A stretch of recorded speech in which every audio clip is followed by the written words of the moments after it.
Please welcome President of the United States, Joe Biden, accompanied by Mayor Bowser and Director Clint Osborne.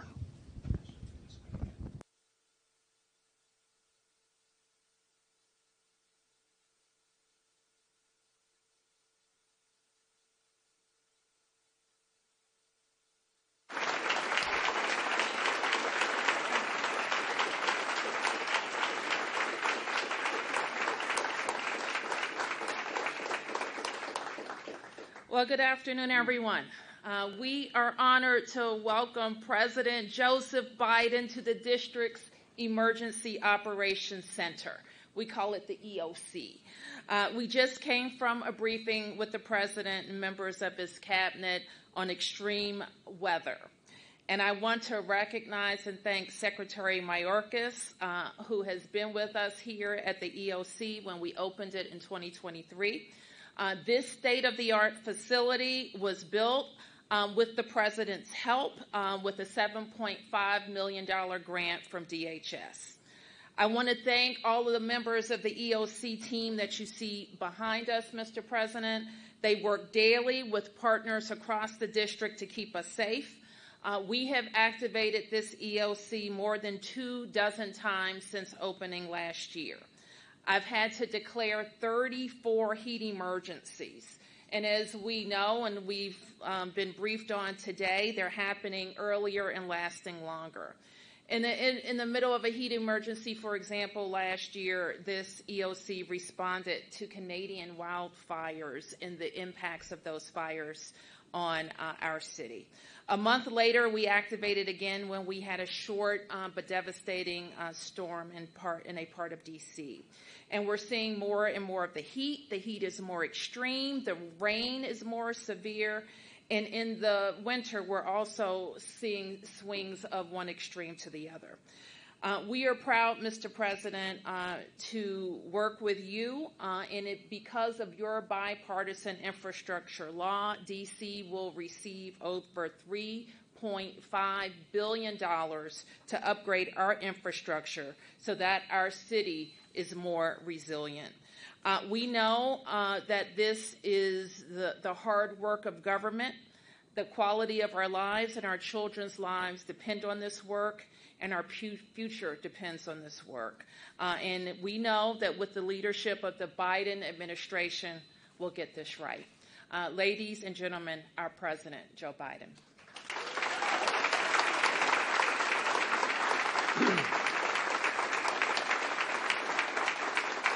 Good afternoon.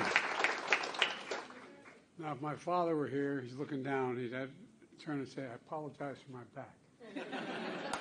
Very impolite to talk to my back to you. Thank you very much. You're doing a hell of a job, all of you. Look, Mayor, thanks for that introduction and joining me today at the D.C. Emergency Operations Center. I also want to thank the first responders who risk their lives every single day running into danger to save others while everyone's running away from danger. I'm here to talk about how we're preparing and responding to the dangerous impacts of extreme weather and the climate crisis that's affecting people all around America, all around the country. Matter of fact, beyond around America. You know, summer has just started. Already, tens of millions of Americans are under heat warnings from record-shattering temperatures. Last month here in D.C., temperature hit 100 degrees.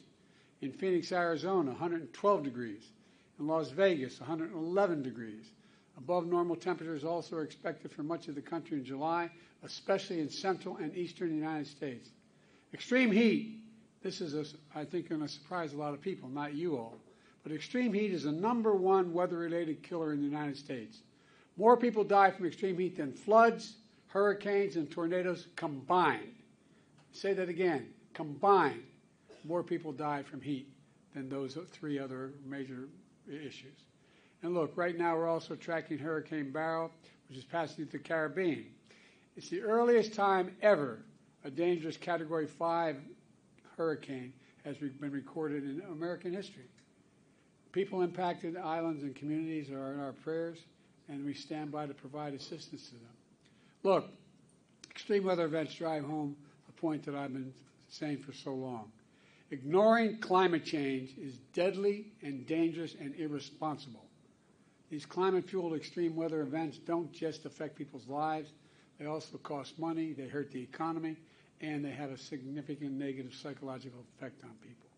Last year, the largest weather-related disasters cost over, get this, $90 billion in damages in America.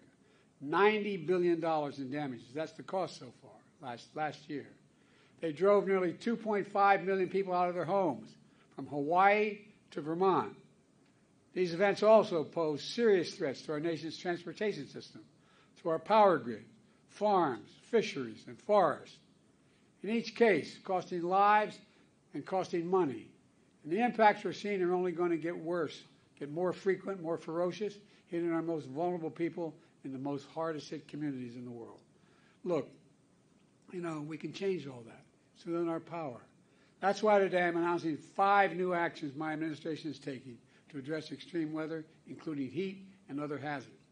The first, the Department of Labor is proposing a new rule that, when finalized, will establish the nation's first ever federal safety standard for excessive heat in the workplace. This includes things like developing response plans to heat illness, training employees and supervisors, implementing rest breaks, access to shade and water. You'd think we'd have to tell people access to shade and water. But, gradually easing new employees into heat environments. Across the country, workers suffer heat stroke or even die just doing their jobs. This new rule will substantially reduce heat injuries, illnesses, and deaths for over 36 million workers to whom it will apply, from farm workers to construction workers, postal workers, manufacturing workers, and so much more. I want to thank Vice President Harris for the work she has done since she was in the United States Senate that led to this rule. Second, in the coming days, my Federal Emergency Management will also finalize a rule to improve our nation's resilience against flooding. Resilience. FEMA will now factor in the effects of future flooding for any federally funded construction project. That is, you can look at what caused damage, what broke down, and what the best way to repair it is. Not just bring it back to what it was, but prioritize making it better. Prioritize nature-based solutions to reduce risk of floods. Look, third, FEMA is announcing nearly $1 billion in grants for over 650 projects across the country that help communities protect against natural disasters, including extreme heat, storms, and flooding. These grants will also help advance my Justice 40 initiative to deliver at least 40% of overall benefits of clean transit, clean energy, and climate investment to devastated communities, to the poor communities always left behind. Fourth, the Environmental Protection Agency is releasing a new report showing the continued impacts of climate change and the health of the American people and on our environment. This report will help us prepare better, respond faster, and save more lives. And fifth, later this summer, my administration will convene the first ever White House Summer on Extreme Heat, bringing together state, local, tribal, and territorial leaders and international partners who are protecting communities and workers from extreme weather every single solitary day. Along with these actions, another reason why we're here today is to get the word out so folks know these resources are available to them and anyone who needs them. I was telling the group who briefed me earlier, my brother has an expression, you got to know how to know. We think everybody understands government. It's complicated. We want the American people to know help is here, how to get that help. Follow the guidance from local leaders and public safety officials. Stay indoors, somewhere cool if you're vulnerable. Be careful on hot pavement. Know the signs of heat stroke like headache, nausea, and dizziness. And always have water with you whenever you're outside this summer. Today's announcements build on historic action my administration has already taken to address extreme heat events. We launched a new website, heat.gov. Let me say it again, heat.gov, that shares life-saving information and links a new heat risk tool to help communities forecast extreme heat. Just enter your zip code and see the heat forecast not only generally, but in your community where you're living. We'll get back to exactly what the heat forecast for your neighborhood is. My Department of Labor also created the first ever national program to protect workers from heat stress. We've invested billions to enhance our power grid, expand energy shortages so that lights, air conditioning, refrigeration, internet stay on during heat waves, storms, and other climate changes. It's building back a different way. All told, we've invested a record more than $50 billion for climate resilience, including against extreme heat and wildfires. But that's not all. My American Rescue Plan is helping states and cities promote energy efficiency, reduce the impacts from flooding, and open cooling centers. People have to know where to go, where they can go in their neighborhood. It's just not automatic. Through the bipartisan infrastructure law, we're delivering over $20 billion to lower your energy costs, upgrading the electric grid to withstand stronger heat waves and storms. And my Inflation Reduction Act, the most significant climate investment ever in the history of the world, anywhere in the world, has already created 300,000 new jobs, building clean energy we need to cut our emissions and to lead the world. Unfortunately, my predecessor and the MAGA Republicans in Congress are trying to undo all this progress. They still deny climate change even exists. They deny climate change even exists. They must be living in a hole somewhere at the expense of health and safety of their own constituents. They deny it exists. Every single congressional Republican voted against the investments which created these jobs and combat climate change. Many of them are trying to repeal those climate provisions and kill those jobs. I quite frankly think it's not only outrageous, it's really stupid. Everyone who willfully denies the impacts of climate change is condemning the American people to a dangerous future and either is really, really dumb or has some other motive of that.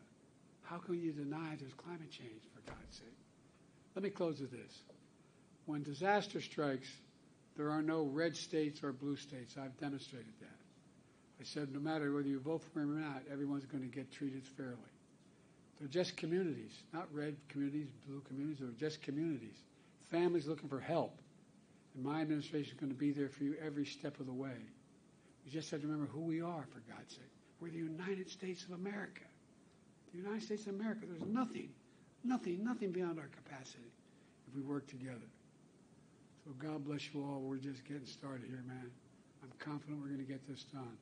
Now I want to turn it over to Clint Osborne, Director of the Acting Director of D.C. Homeland Security and Emergency Management Agency, to tell you what his team's incredible work is doing on the front lines for extreme weather events. Where are you, pal? Right behind you. Well done. By the way, this guy does everything. I get in the elevator. He's operating the elevator. I tell you, that's what they call full service, man. Full service white glove emergency management. Thank you, man. Yes, sir.